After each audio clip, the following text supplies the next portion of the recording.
ನಮಸ್ಕಾರ ವೀಕ್ಷಕರೇ, ನಾನು ನಿಮ್ಮ PH ನಾಯ್ಕೋಡಿ. ಕಾನೂನು ಸೇವಾ ಸಮಿತಿ ಹಾಗೂ ವಕೀಲರ ಸಂಘ ಜೇವರ್ಗಿ, ಯಡ್ರಾಮಿ ಮತ್ತು ತಾಲೂಕು ಆಡಳಿತ ಜೇವರ್ಗಿ ಇವರ ಸಂಯುಕ್ತಾಶ್ರಯದಲ್ಲಿ ಸರ್ಕಾರದ ನಿರ್ದೇಶನದಂತೆ ತಾಲೂಕಿನ ಎಲ್ಲ ಗ್ರಾಮ ಪಂಚಾಯಿತಿಗಳಲ್ಲಿ ಪರಿಸರ ಸಂರಕ್ಷಣೆ ಕುರಿತು ಸಾರ್ವಜನಿಕರಿಗೆ ಕಾನೂನು ಅರಿವು ಹಾಗೂ ನೆರವು ನೀಡುವ ಕಾರ್ಯಕ್ರಮಗಳನ್ನು ಹಮ್ಮಿಕೊಳ್ಳಲಾಗಿದೆ.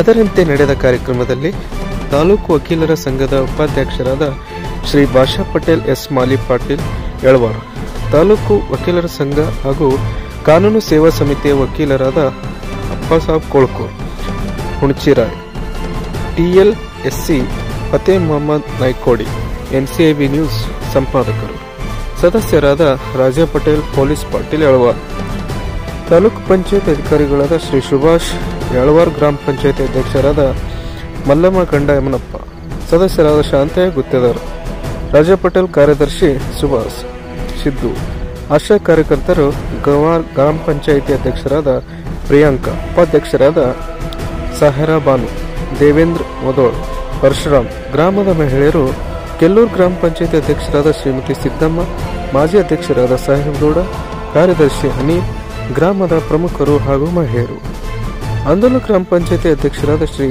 ಕರ್ಣಪ್ಪ ಅಂಗಡಿ, ಉಪಾಧ್ಯಕ್ಷರಾದ ಬಸವರಾಜ್ ದೇವದುರ್ಗ, ಶಿವಕುಮಾರ್ ಹಾಗೂ ಇತರ ಸಿಬ್ಬಂದಿ ವರ್ಗದವರು ಮತ್ತು ಗ್ರಾಮಸ್ಥರು ಉಪಸ್ಥಿತರಿದ್ದರು.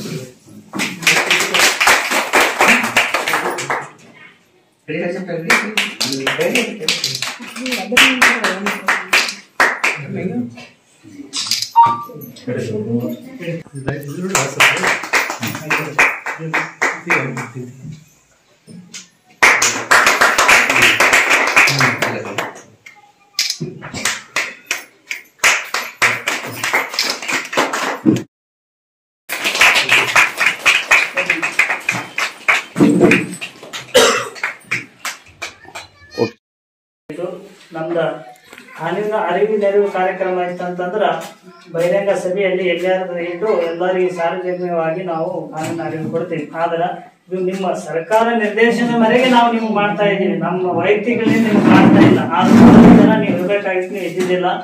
ಎಲ್ಲಾ PDOಗಳು, DOದವರು ಮತ್ತು ತಹಸೀಲ್ದಾರ್ ಅವ್ರಿಗೆ ಎಲ್ಲ ಕರೆದು ಮೀಟಿಂಗ್ ತಗೊಂಡು ಆದ್ರೂ ಸಹಿತ ಈಗ ಈ ರೀತಿ ಅಸ್ವಸ್ಥ ಆಗಿದೆ. ಈಗ ಬರೋ ಟೈಮ್ ನಾವು ಜಡ್ಜ್ ಜೊತೆ ಮಾತಾಡಿ ಬಹಳ ಅಸ್ವಸ್ಥ ಆಗ್ಯದ. ಬಹಳಷ್ಟು PDOಗಳು ಇದಕ್ಕೆ ರೆಸ್ಪಾನ್ಸ್ ಕೊಟ್ಟಿಲ್ಲ. ಹಾಗಾಗಿ ನಾವು ಸರಿಯಾಗಿ ಒಂದು ಮೀಟಿಂಗ್ ತಗೊಂಡು ಅವ್ರ ಮ್ಯಾಲೆ ಯಾವ ರೀತಿ ಕಾನೂನು ಕ್ರಮ ತಗೋಬೇಕಂತ ನಿಮ್ಗೆ ಎಲ್ಲರೂ ಪ್ರೆಸೆಂಟ್ ಇದ್ರು. ಅವ್ರ ಹೆಸರೇ ಮಾತಾಡಿ ಅವ್ರು ಎಲ್ಲರೂ ಕಳಿಸಿ ಮತ್ತೆ ಅವ್ರು ಶಿವಕಾಶ ನೋಟಿಸ್ ಕಳಿಸಿ ಅವರು ನೇತೃತ್ವ ವಹಿಸಿದ ಸಂಬಂಧಪಟ್ಟ ಯಾವ ಅಧಿಕಾರಿ ಇರ್ತಾರ ಎಲ್ಲಾ ಸಂಬಂಧಪಟ್ಟ ಅಧಿಕಾರಿಗಳು ಸಾರ್ವಜನಿಕ ತಂದು ನಿಮಗ್ ಮಾಹಿತಿ ತೋರಿಸ್ಬೇಕು. ಮಾಹಿತಿ ಯಾಕೆ ತೋರಿಸ್ಬೇಕಂತಂದ್ರ ಈಗ ಕಾನೂನು ಏನ್ ಮೊದಲಿತ್ತಲ್ಲ, ಮೊದಲಿಂದ ಕಾನೂನು ಚೇಂಜ್ ಆಗ್ಯದ. ಕ್ರಿಮಿನಲ್ ಕಾನೂನು ಮೊದಲು ಭಾರತೀಯ ದಂಡ ಸಂಹಿತೆ ಇತ್ತು, ಅದು ಚೇಂಜ್ ಆಗ್ಯದ. ಸಾಕ್ಷ್ಯ ಎವಿಡೆನ್ಸ್ ಆಕ್ಟ್ ಚೇಂಜ್ ಆಗ್ಯದ ಮತ್ತು ಕ್ರಿಮಿನಲ್ ಪ್ರೊಸೀಜರ್ ಕೋಡ್ ಅದಂತ ಇತ್ತು, ಅದು ಚೇಂಜ್ ಆಗ್ಯದ. ಈಗ ಏನಾಗ್ಯದ, ಭಾರತೀಯ ನಾಗರಿಕ ಸುರಕ್ಷಾ ಸಂಹಿತೆ ಮತ್ತು ಭಾರತೀಯ ನಾಗರಿಕ ಸಂಹಿತೆ ಮತ್ತು ಭಾರತೀಯ ಸಾಕ್ಷ್ಯ ಸಂಹಿತೆ ಅಂತ ಈ ಹೊಸ ಕಾನೂನು ಬಂದ. ಯಾರಿಗೂ ಗೊತ್ತಿಲ್ಲ. ಈ ಹೊಸ ಕಾನೂನಲ್ಲಿ ಬಹಳಷ್ಟು ಬದಲಾವಣೆಗಳದಾವ. ಈಗ ನಿಮ್ಮ ಮೇಲೆ ಯಾವ್ದಾದ್ರು ಏನಾದ್ರು ಕಾನೂನು ಆಕ್ಷನ್ ಐತಂತಂದ್ರ ಅಲ್ಲಿ ನೀವು ಪ್ರತಿಯೊಂದು ಯಾವ ರೀತಿ ಇರ್ಬೇಕನ್ನೋದು ನಿಮ್ಗೆ ಗೊತ್ತಿಲ್ಲ. ಅಲ್ಲಿ ಬಂದಾಗ ಮಾತ್ರ ನಿಮ್ಗೆ ಗೊತ್ತಾಗ್ತದ.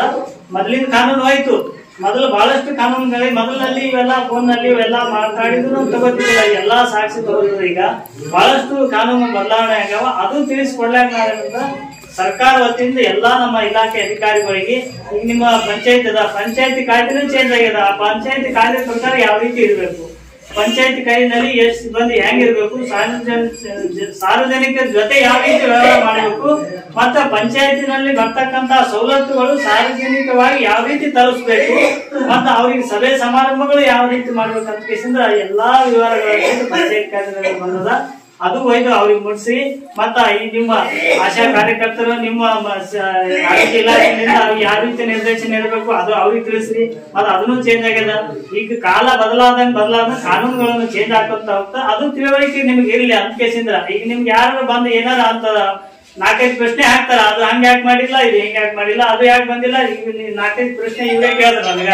ಅವ್ರಿಗೆ ಯಾಕೆ ಆಕ್ಷನ್ ತಗೊಂಡಿಲ್ಲ, ನಮ್ಮೂರಾದ್ರು ಗೌಡ್ರು ಇರಿ, ನೀವ್ ಯಾಕೆ ಕೇಳತ್ತಿಲ್ಲ. ನಾವ್ ಬೆಳಿಗ್ಗೆನೆ ಫೋನ್ ಹಚ್ಚಿ ಸಿದ್ದು ಅದೆಲ್ಲ ಕರೆಕ್ಟ್ ಇಟ್ಕೋ, ಇಲ್ಲಾಂದ್ರೆ ನಾ ಜಲ್ದಿ ಕರ್ಕೊಂಡ್ ಬರ್ತಿದ್ದೆ. ಇಲ್ಲಿ ಅಸ್ವಸ್ಥ ಇರ್ತದ, ನಾ ಕರ್ಕೊಂಡ್ ಬಂದಿಲ್ಲ, ಬೇಡ ಅಂದ್ರೆ ನಾನೇ ನಮ್ಮ ಮರ್ಯಾದಿನ ಹೋಗ್ತದೆ. ಅವ್ರ ಸಹಮತದಿಂದ ಮಾಡೋದಲ್ಲ, ಎಲ್ಲರೂ ತಗೊಂಡು ಮುಂದ್ ಮಾಡ್ಬೇಕಂತ ಇವತ್ತು ಬ್ಯಾಟ್ರಿ ಮುಂದಿನ ಸಭ ನೀವೆಲ್ಲಾ ಇಬ್ಬರು ಜಡ್ಜಸ್ ನೀವು ಎಲ್ಲಾ ಡಿಪಾರ್ಟ್ಮೆಂಟ್ ದವ್ರು ಅಲ್ಲಿ ಹಾಜರಿರ್ಬೇಕಂತ ಕೇಸಿಂದ್ರ ಈ ಸಲ ಬೇಡ ಅಂತ ಹೇಳಿ ಅವ್ರಿಗೆ ಬಿಡಿಸಿದೆ. ನಾವೇ ಬಂದು ಸಂಕ್ಷಿಪ್ತವಾಗಿ ಮುಗಿಸ್ಕೊಟ್ಟಿವಿ. ಆದ್ರೂ ಸಹಿತ ಸಂಕ್ಷಿಪ್ತವಾಗಿ ಮಾಡಿದ್ದಕ್ಕೆ ಎಲ್ಲರಿಗೂ ಧನ್ಯವಾದ. ಅಧ್ಯಕ್ಷ ಸ್ಥಾನವನ್ನು ವಹಿಸಿದ್ದಾರೆ ಹಾಗೂ ವಕೀಲರ ಸಂಘದ ಉಪಾಧ್ಯಕ್ಷರಾದ ಪಾಷಾ ಪಟೇಲ್ ಅವರು ಮುಖ್ಯ ಅತಿಥಿಗಳಾಗಿ ಈ ಸಭೆಯನ್ನು ನಡೆಸಿದ್ದಾರೆ. ಹಾಗೂ ಇಲ್ಲಿ ಇರ್ತಕ್ಕಂಥ ಎಲ್ಲ ನನ್ನ ಆತ್ಮೀಯ ಬಂಧುಗಳು, ನನ್ನ ಅಕ್ಕ ತಂಗಿಯರು, ನನ್ನ ತಮ್ಮಂದಿರು, ನಾನು ಎಲ್ಲರ ಹೆಸರು ಹೇಳಿ ಹೊತ್ತು ಭಾಷಣ ಮಾಡೋಕ್ಕಾಗಲ್ಲ. ಯಾಕಂತಂದ್ರೆ ಕಾನೂನು ಅರಿವಿನ ಬಗ್ಗೆ ನಮಗೆ ಸ್ವಯಂ ಸೇವಕರಂತೇಳಿ ಕೋರ್ಟ್ನಲ್ಲಿ ನೇಮಕ ಮಾಡಿದ್ದಾರೆ. ನಾವು ಏನ್ ಕೆಲಸ ಮಾಡ್ತೀವಪ್ಪ ಅನ್ನೋದರ ಬಗ್ಗೆ ಸ್ವಲ್ಪ ನೋಡಿ ಹೇಳ್ತಾ ಇದ್ದೀವಿ. ಊರಿನ ಏನೇ ಸೇವೆ ಇರಲಿ, ನಿಮ್ಮದು ಆಧಾರ್ ಕಾರ್ಡ್ ತಿದ್ದುಪಡಿ ಆಗಲಿ, ರೇಷನ್ ಕಾರ್ಡ್ ತಿದ್ದುಪಡಿ ಆಗಲಿ, ಯಾವುದೇ ಒಂದು ಸಣ್ಣ ಪುಟ್ಟ ಸಮಸ್ಯೆಗಳಿದ್ರೆ ಅದಕ್ಕೆ ಸ್ಪಂದಿಸಿ ನಾವು ನಿಮ್ಮ ಉಚಿತ ಸೇವೆಯನ್ನು ನೀಡ್ತೀವಿ ಅಂತಕ್ಕಂಥ ಮಾತನ್ನು ಈ ಸಂದರ್ಭದಲ್ಲಿ ಹೇಳಲು ಬಯಸುತ್ತೇನೆ. ಆದರೆ ಅವರಿಗೆ ಪೊಲೀಸ್ ಸ್ಟೇಷನ್ ನಲ್ಲಿ ಹೋದ್ರೆ ನ್ಯಾಯ ಸಿಗಂಗಿಲ್ಲ, ಅಂಜಿಸಿ ಕಳಿಸಿ ಬಿಡ್ತಾರ. ಅಂತದ್ದನ್ನು ನಮ್ಮದೇ ಆದಂತ ಸಲಹೆಗಾರರ ಒಂದು ವಕೀಲರ ನಿಯುಕ್ತರಿರ್ತಾರ, ಅವರಿಂದ ಸಲಹೆಯನ್ನು ಪಡೆದು ಮುಂದೆ ಏನ್ ಮಾಡ್ಬೇಕೆಂಬುದನ್ನು ಅರಿವು ಕೊಡ್ತಾರ. ಅದರ ಬಗ್ಗೆ ನಾವು ನಿಮಗೆ ಹೇಳಿಕೊಡ್ತೀವಿ ಅಂತಕ್ಕಂಥ ಮಾತನ್ನು ಈ ಸಂದರ್ಭದಲ್ಲಿ ಹೇಳ್ತಾ, ಇನ್ನು ಮುಂದೆ ಬರ್ತಕ್ಕಂಥ ನನ್ನ ಮನಸ್ಸಿನಲ್ಲಿ ಒಂದು ವಿಷಯ ಇತ್ತು. ನಾನು ಮೊನ್ನೆ ಮಾತಾಡಿದೆ ನಮ್ಮ ಉಪಾಧ್ಯಕ್ಷ ಸಾಹೇಬರ ಜೊತೆ, ಒಂದು ಫಂಕ್ಷನ್ ಮಾಡೋಣ, ತಹಸೀಲ್ದಾರ್ ಸಾಹೇಬರಿಗೂ ಇಲ್ಲಿ ಗ್ರಾಮ ಲೆಕ್ಕಪಾಲಕರಿಗೂ ಹಾಗೂ ಪಂಚಾಯತಿಯವರಿಗೂ ಯಾರ್ಯಾರ ಜವಾಬ್ದಾರಿ ಏನೇನು ಅವ್ರು ಬಂದು ಯಾರು ಉಳಿದ್ರು ಇರ್ತಾರ, ಅವ್ರಿಗೆ ದುಡ್ಡು ಬರಂಗಿಲ್ಲ, ಅವ್ರ ಜವರಿಗೆ 8 ಸಲ ತಿರುಗಾಡೋದಾಗಂಗಿಲ್ಲ. ಇಲ್ಲಿಗೆ ಗ್ರಾಮ ಲೆಕ್ಕಪಾಲಕರು ಬಂದು ಅವರು ಏನು ಸಣ್ಣ ಪುಟ್ಟ ತೊಂದರೆಗಳಿರ್ತಾವ ಅದನ್ನು ನಿವಾರಣೆ ಮಾಡಬೇಕು.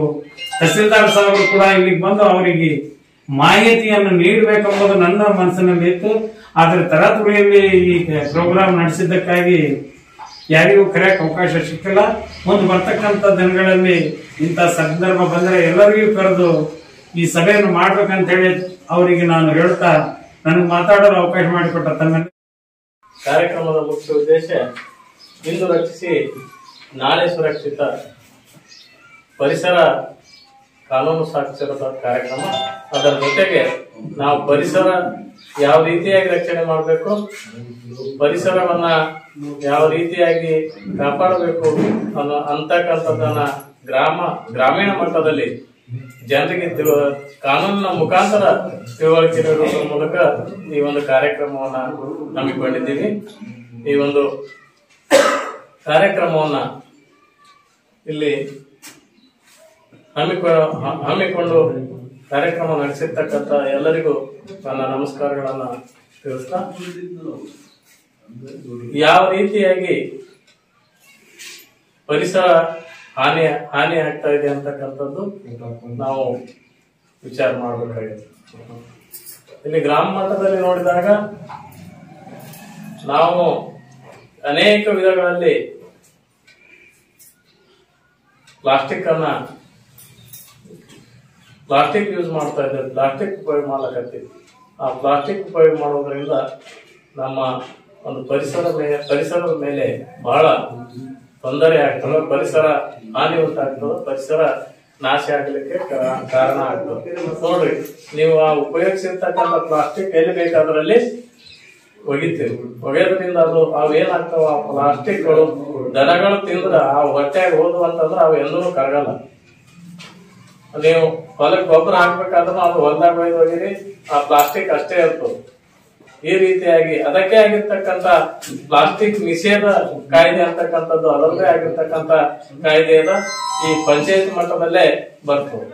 ಪಂಚಾಯತ್ ಪಿಡಿಒಗಳು, ಇಲ್ಲಿರ್ತಕ್ಕಂಥ ಅಧ್ಯಕ್ಷರು, ಕಾರ್ಯದರ್ಶಿಗಳು ಇದರ ಬಗ್ಗೆ ಸಮುದಾಯದ ಮೇಲೆ ಪರಿಣಾಮ ಬೀರುವಂತದ್ದನ್ನ ಜನರಿಗೆ ಜಾಗೃತಿ ಮಾಡತಕ್ಕಂಥ ಕೆಲಸವನ್ನ ಪಂಚಾಯತ್ ಮೂಲಕ ಮಾಡಬೇಕು ಅಂತಕ್ಕಂಥ ಉದ್ದೇಶ ಸರ್ಕಾರದಿರುವುದರಿಂದ ಪ್ರತಿಯೊಂದು ಗ್ರಾಮ ಪಂಚಾಯತಿಯಲ್ಲಿಯೂ ಕೂಡ ಈ ಒಂದು ಕಾರ್ಯಕ್ರಮವನ್ನ ಹಮ್ಮಿಕೊಳ್ತಾ ಹೊಂಟಿದ್ದಾರೆ.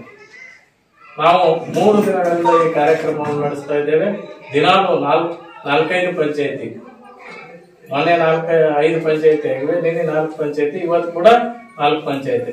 ಎಲ್ಲ ಗ್ರಾಮ ಪಂಚಾಯತಿಗಳಲ್ಲಿ ಕೂಡ ಅದ್ಭುತವಾಗಿರ್ತಕ್ಕಂಥ ಕಾರ್ಯಕ್ರಮ, ಸುಮಾರು 200-300 ಜನ ಸೇರಿಸಿ ಕಾರ್ಯಕ್ರಮ ಮಾಡಿದ್ದಾರೆ.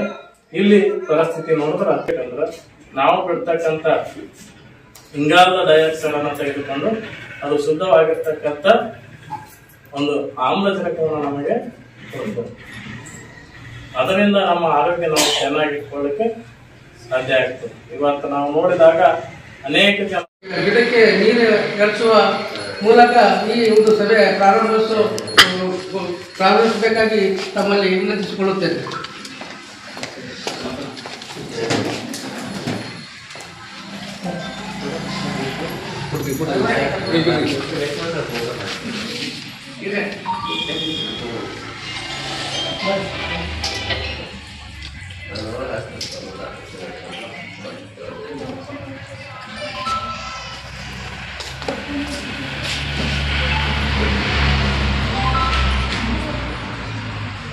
ಮತ್ತು ತಮ್ಮ ಹೆಸರು ಪಡೆದ ಕೆಲ್ಲೂರು ಗ್ರಾಮ ಸಹಿತ ತಮ್ಮ ಎಲ್ಲಾ ಪ್ರಮುಖ ನಿರ್ದೇಶನ ಮೇಲೆ ಒಳ್ಳೆಯ ರೀತಿಯಲ್ಲಿ ಪರಿಸರ ಸಂರಕ್ಷಣೆ ಮಾಡಬೇಕು ಅಂತ ಹೇಳಿ ನಾನು ಕೇಳಿಕೊಳ್ಳುತ್ತೇನೆ. ಹೇಳಿ ಈ ಒಂದು ಮಾತನಾಡಲು ಅವಕಾಶ ಮಾಡಿಕೊಟ್ಟಂತ ತಮ್ಮೆಲ್ಲರಿಗೂ ಧನ್ಯವಾದ ಹೇಳ್ತಾ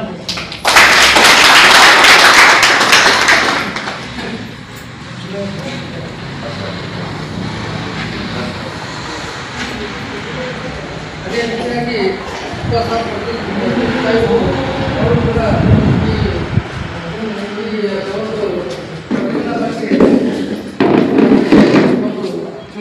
ತಿಳುವಳಿ ಮೂಡಿಸಬೇಕಾಗಿ ತಮ್ಮಲ್ಲಿ ವಿನಂತಿಸಿಕೊಳ್ಳುತ್ತೇನೆ.